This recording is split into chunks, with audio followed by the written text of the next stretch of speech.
A mass evacuation this morning along Australia's southeastern coast, with bushfires looming and extreme danger ahead.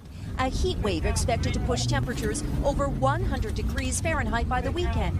Tourists, residents, everybody being told to get out. This weekend. And to that point, Eva, the tinderbox conditions out in California fueling a wildfire in Mariposa County that exploded in size overnight. As you can see there, entire hillsides engulfed in flames, forcing many people to evacuate their homes. Indonesia has declared a state of emergency in 5 provinces to deal with forest fires. This comes after authorities detected more than 80 hotspots in the provinces of Riau, South Sumatra, and West, South, and Central Kalimantan.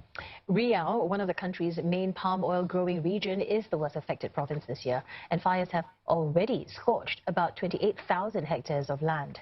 Over 9,000 personnel have been deployed to fight the fires this season. They include those from the National Disaster Mitigation Agency, the military, and the police.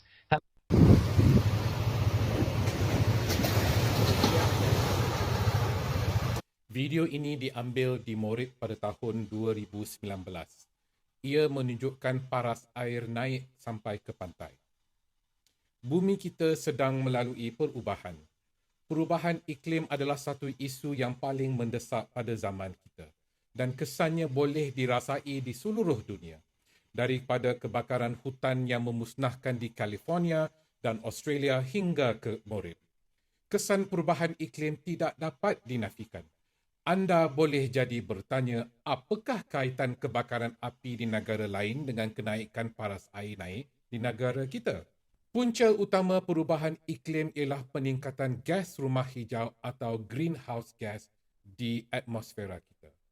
Peningkatan ini sebahagian besarnya disebabkan oleh aktiviti manusia seperti pembakaran bahan api fosil dan proses perindustrian. Ia bukan semua malapetaka dan kesuraman. Terdapat tindakan yang boleh kita ambil untuk mengurangkan kesan perubahan iklim dan membantu mencipta masa depan yang lebih baik untuk diri kita dan planet bumi ini. Dengan menerima sumber tenaga yang diperbaharui atau renewable energy seperti tenaga angin dan suria, mengurangkan penggunaan plastik sekali guna dan membuat pilihan yang mementingkan alam sekitar dalam kehidupan seharian kita, kita semua boleh memberi kesan positif. Jadi, sertai kami sambil kami meneroka kesan perubahan iklim, puncanya dan langkah yang boleh diambil untuk mencipta dunia yang lebih baik. Sebelum itu, kita perlu mempelajari apakah gas rumah hijau, bagaimana ia terjadi, apakah kesan gas rumah hijau ini dan apa kena-mengena dengan perubahan iklim. Pertama sekali, kita perlu tahu dari manakah datangnya bahan api fosil. Kita bermula dengan proses fotosintesis.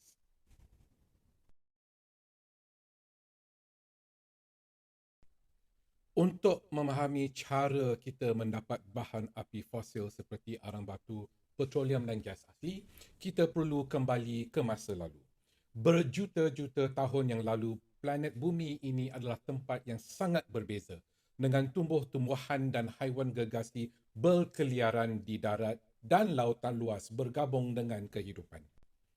Semasa fotosintesis, tumbuhan menangkap gas karbon dioksida dari udara, tenaga dari cahaya matahari dan air. Tumbuhan juga menggunakan sejumlah kecil bahan kimia yang biasanya terdapat dalam tanah. Daripada input ini, tumbuhan menghasilkan gula dan bahan organik lain yang digunakan untuk membuat struktur tumbuhan seperti daun, akar, batang, bunga, buah dan biji. Lebih-lebih lagi, tumbuhan mengeluarkan oksigen sebagai hasil sampingan fotosintesis dan oksigen amatlah diperlukan untuk semua kehidupan haiwan. Fotosintesis paling baik difahami sebagai 2 peristiwa yang berasingan. Dalam segmen foto, cahaya ditangkap dan disimpan sementara dalam molekul simpanan tenaga. Semasa proses ini, molekul air berpecah menghasilkan oksigen. Dalam segmen sintesis, tenaga dalam molekul simpanan tenaga digunakan untuk membina molekul gula daripada karbon dioksida di udara. Ringkasnya, fotosintesis memerlukan cahaya matahari, air dan karbon dioksida sebagai input manakala ia menghasilkan oksigen dan gula sebagai output. Dengan mengeluarkan karbon dioksida dari atmosfera, fotosintesis membantu mengawal iklim bumi dan mengurangkan kesan pemanasan global. Ia juga bertanggungjawab untuk menghasilkan oksigen yang kita dan banyak organisma hidup lain bernafas. Fotosintesis ialah proses penting yang mengekalkan kehidupan di bumi dan ia menyelahkan peranan penting yang dimainkan oleh tumbuhan dalam mengekalkan kesihatan planet kita. Apa kaitannya fotosintesis dengan bahan api fosil? Di segmen ini, kita akan pelajari bagaimana bahan api fosil terbentuk. Kita pelajari tadi bahawa tumbuhan mengeluarkan karbon dioksida dari atmosfera melalui proses fotosintesis. Tumbuhan itu akan mati dan menjadi bahan organik. Bahan organik termasuk bahan organik dari bangkai haiwan yang mati adalah sumber bahan api fosil. Bahan organik ini akan tenggelam ke dasar lautan dan diliputi oleh lumpur dan sedimen lain. Dari masa ke masa, tekanan daripada lapisan batuan sedimen bersama-sama dengan haba menukar haiwan dan tumbuhan mati menjadi arang batu, minyak dan gas asli. Arang batu boleh didapati dari batuan enapan, manakala minyak sering dijumpai di antara lapisan batuan enapan seperti shale. Gas asli biasanya dalam bentuk metana terdapat dalam poket di atas deposit minyak. Sekarang, kita dah belajar bagaimana tumbuhan mengeluarkan karbon dioksida daripada atmosfera melalui proses fotosintesis dan bagaimana tumbuhan dan haiwan yang mati berubah menjadi bahan api fosil. Itu adalah separuh daripada ceritanya. Untuk cerita selanjutnya, kita perlu tahu proses pergerakan bumi atau lebih dikenali sebagai plate tectonic.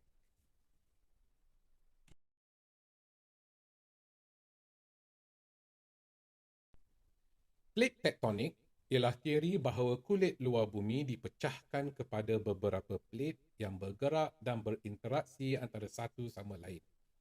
Ini berlaku kerana batu panas naik dari dekat teras bumi dan merebak ke dua arah. Akhirnya kehilangan haba dan tenggelam semula. Proses ini menyebabkan kerak bumi perlahan-lahan bergerak dan beralih dan menyebabkan pergerakan benua.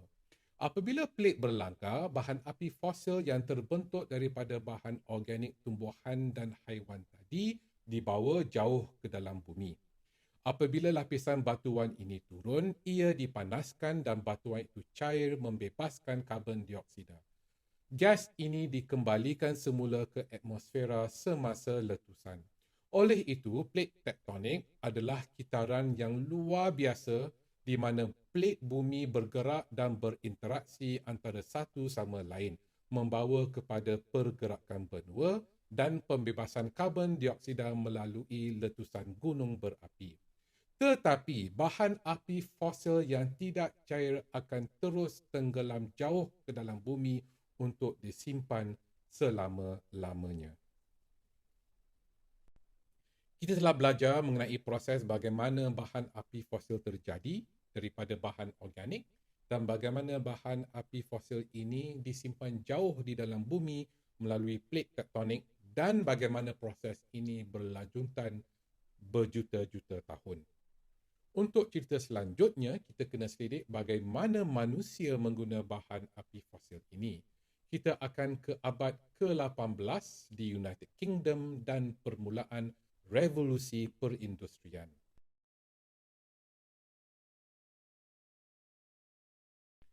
Revolusi perindustrian yang bermula pada abad ke-18 adalah tempoh perindustrian yang pesat di Eropah dan Amerika Utara dan bermula di United Kingdom. Perkembangan mesin, khususnya dalam industri tekstil, membawa kepada peningkatan dalam kecekapan dan pengeluaran. Walau bagaimanapun, peningkatan dalam pengeluaran memerlukan sejumlah besar tenaga, membawa kepada peningkatan dalam penggunaan bahan api fosil. Arang batu, minyak dan gas asli menjadi sumber tenaga yang popular kerana kosnya yang agak rendah dan ketumpatan tenaga yang tinggi. Enjin warp yang dicipta pada akhir abad ke-18 dikuasakan oleh arang batu dan dengan cepat menjadi elemen utama dalam revolusi perindustrian. Kilang-kilang dan industri lain mula menggunakan kuasa wap yang memerlukan sejumlah besar arang batu. Kita ke abad ke-20, zaman keemasan kapitalisme yang bermula pada tahun 1960-an membawa peningkatan mendadak dalam permintaan minyak mentah dan ia dikenali sebagai emas hitam. Peningkatan permintaan ini membawa kepada pembangunan industri minyak moden dan penerokaan serta pengekstrakan minyak dari kerak bumi. Pada tahun 1960-an, ekonomi dunia berkembang dengan pesat kerana teknologi baru, kenaikan perdagangan antara negara dan peningkatan orang ramai membeli barangan atau consumerism. Walau bagaimanapun, pertumbuhan ini menyebabkan masalah besar. Lebih banyak kilang, kereta dan mesin membakar bahan api fosil seperti arang batu dan minyak. Rajah ini menunjukkan betapa pesatnya permintaan dan penggunaan bahan api fosil bermula dari zaman revolusi perindustrian dan mendadak pada tahun 1960-an dan terus naik hingga ke hari ini. Kita boleh bertanya, bukankah revolusi perindustrian dan zaman keemasan kapitalisme membawa manfaat kepada manusia? Sudah tentu. Tetapi kesan sampingan kenaikan karbon dioksida di atmosfera kita membuatkan bumi melalui satu fenomena yang dinamakan kesan rumah hijau atau the greenhouse effect.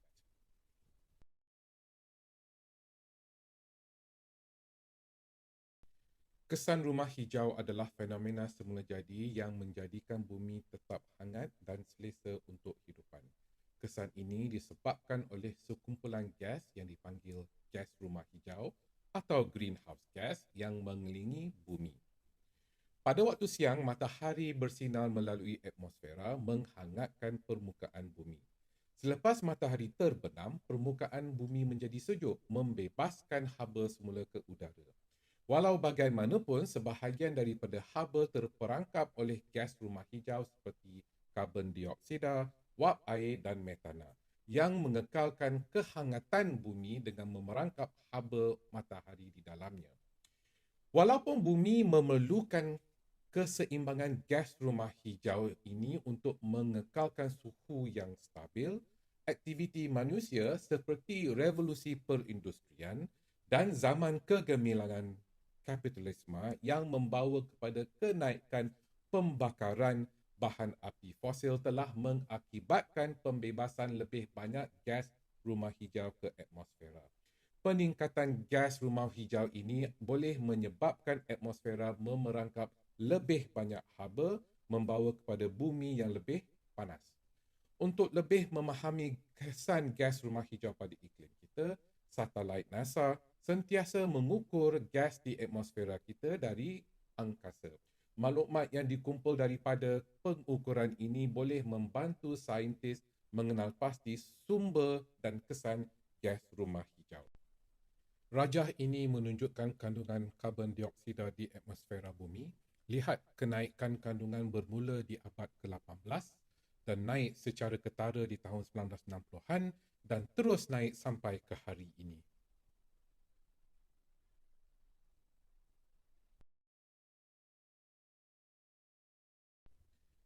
Kesan rumah hijau ini sememangnya diperlukan untuk kestabilan suhu bumi.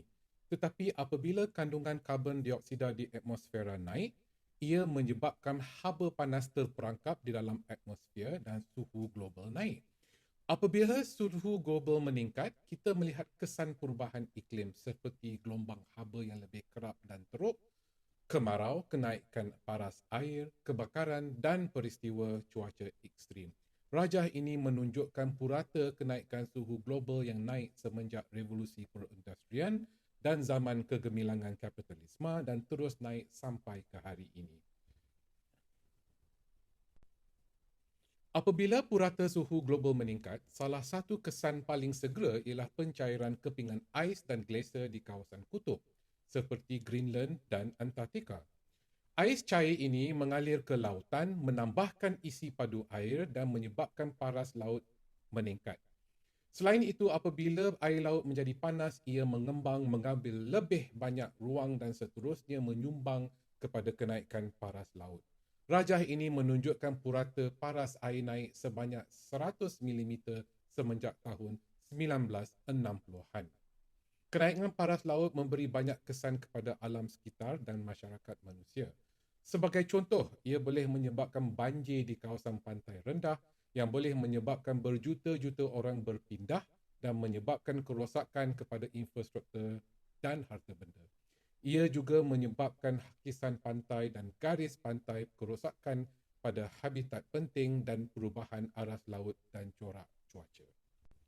Kita boleh lihat kesan kenaikan paras laut di pantai Pasir Panjang di Pulau Pinang. Keadaan ini membimbangkan kerana pengunjung pantai Pasir Panjang telah memerhatikan bahawa pantai itu semakin hilang apabila air pasang pantai hampir tenggelam sepenuhnya dan ombak menghanyutkan pasir dan mendedahkan batu yang tidak ada sebelum ini. Perjanjian Iklim Paris yang ditandatangani pada tahun 2015 mewakili usaha global untuk menangani cabaran yang ditimbulkan oleh perubahan iklim. Perjanjian ini memberi komitmen kepada negara-negara tanda tangan untuk berusaha menghadkan pemanasan global kepada jauh di bawah 2 darjah Celsius di atas paras pra-industri dengan matlamat menghadkan pemanasan kepada 1.5 darjah Celsius. Untuk mencapai matlamat ini, negara telah berjanji untuk mengurangkan pelepasan gas rumah hijau mereka dan beralih kepada sumber tenaga yang bersih dan boleh diperbaharui. Ikrar ini yang dikenali sebagai Sumbangan Ditentukan Kebangsaan atau NDC merupakan komponen penting perjanjian Paris ini. Malah sesetengah negara telah menetapkan sasaran sifar bersih atau net zero, bermakna mereka menyasarkan untuk mengurangkan pelepasan gas rumah hijau mereka ke tahap yang diimbangi oleh penyingkiran jumlah gas rumah hijau yang setara dari atmosfera. Mencapai sifar bersih adalah matlamat utama dalam memerangi perubahan iklim. Jadi, adakah kita akan memenuhi sasaran sifar bersih daripada perjanjian iklim? Global average temperature rise could reach or exceed 1.5 degrees Celsius in the next 20 years. Now, that is 10 years sooner than expected.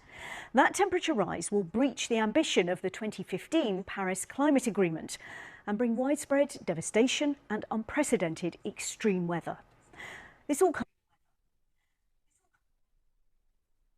Panel Kerajaan Antarabangsa mengenai Perubahan Iklim atau IPCC ialah badan saintifik global yang menilai penyelidikan saintifik, teknikal dan sosioekonomi terkini mengenai perubahan iklim. Laporannya memberi penilaian yang paling berwibawa dan komprehensif tentang keadaan iklim dan risiko perubahan iklim. Laporan IPCC terkini telah mengeluarkan amaran yang mengerikan bahawa kami kesuntukan masa untuk mencapai matlamat perjanjian iklim Paris.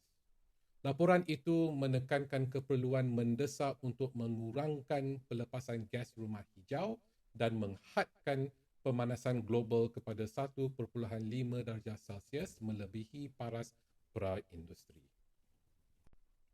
Jadi, bagaimana anda boleh membantu menangani perubahan iklim sebagai seorang individu? Ada beberapa cara.